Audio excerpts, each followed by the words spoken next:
My dear friends, today we celebrate the fourth Sunday of Lent, Year C.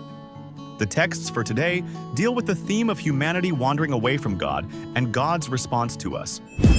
The first reading, taken from the book of Joshua, marks a significant turning point in Israel's history as they finally enter the Promised Land after 40 years of wandering in the desert.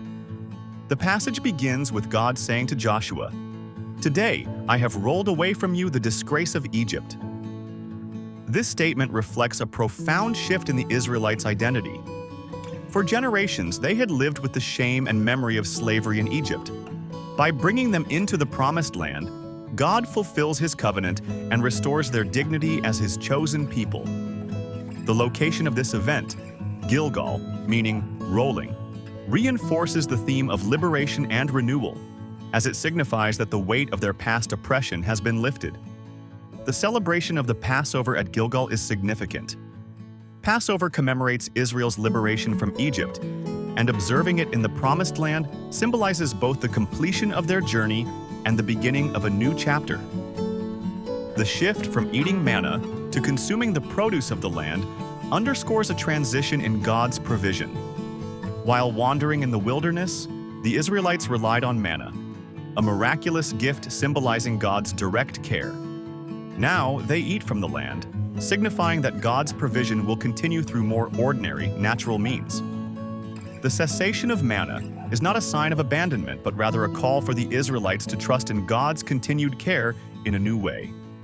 This shift reflects spiritual maturity, moving from dependence on extraordinary signs to recognizing God's presence in the rhythms of everyday life.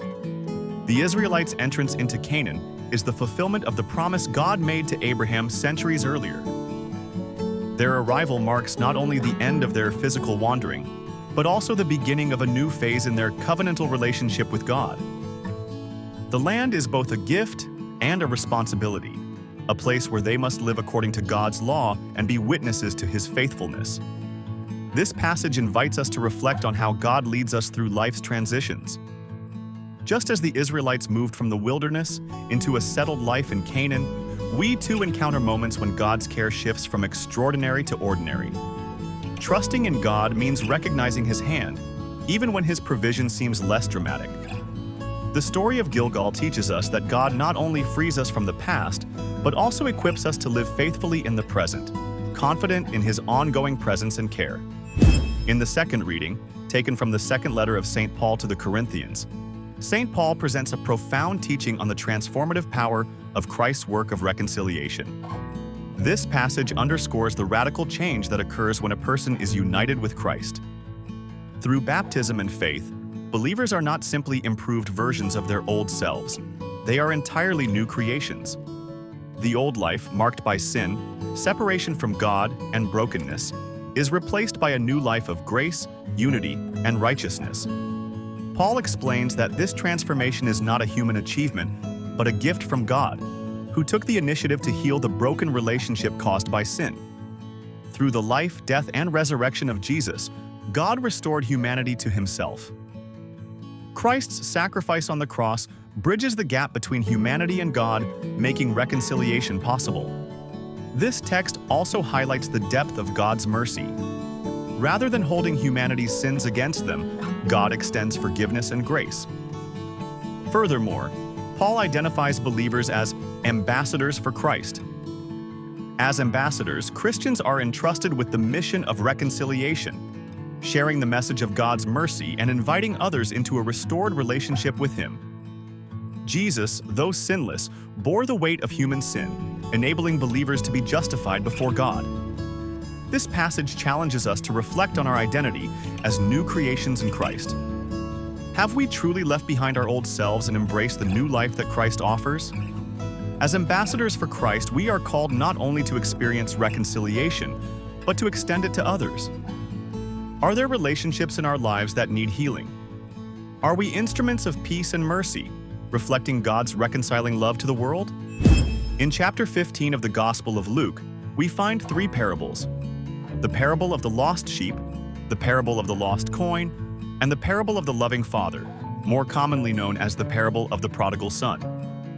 These parables illustrate a progression in numbers: 1 in 100, 1 in 10, And finally, 1:1, emphasizing God's personal and unwavering love for each individual.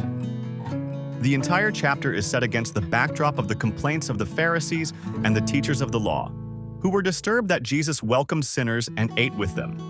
To them, if Jesus were truly the Messiah, he would not associate with tax collectors, prostitutes, and others they deemed unworthy. In response, Jesus told these 3 parables to correct their misconceptions about God's character, revealing his boundless mercy toward the lost, the broken, and the needy. We can all find something in common with the main characters of this parable. Like the prodigal son, we often have a misguided desire for independence, a longing to live life on our own terms. This attitude often leads to sin, which distances us from God and leaves us spiritually discontent. The younger son in the parable learned through hardship that greed and reckless living ultimately lead to emptiness. He also realized that true riches are not material possessions, but the love, security, and dignity found in his Father's house. The Pharisees and the teachers of the law closely resemble the older brother in the parable. Outwardly, they followed religious laws perfectly, but inwardly, their hearts were hardened. They believed their relationship with God was based on merit, thinking they deserved his favor more than sinners did. They did not see themselves as sinners in need of mercy, nor did they rejoice when others received it. The parable of the prodigal son beautifully captures the essence of Lent. We are all sinners, some in small ways, some in great.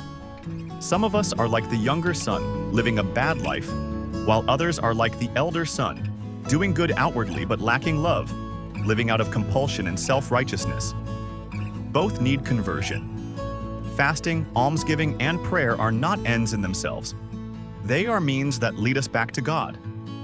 The 40 days of Lent are an opportunity to examine our hearts. Have we drawn closer to God? Have we abandoned sinful ways? Have we grown in love and mercy toward others?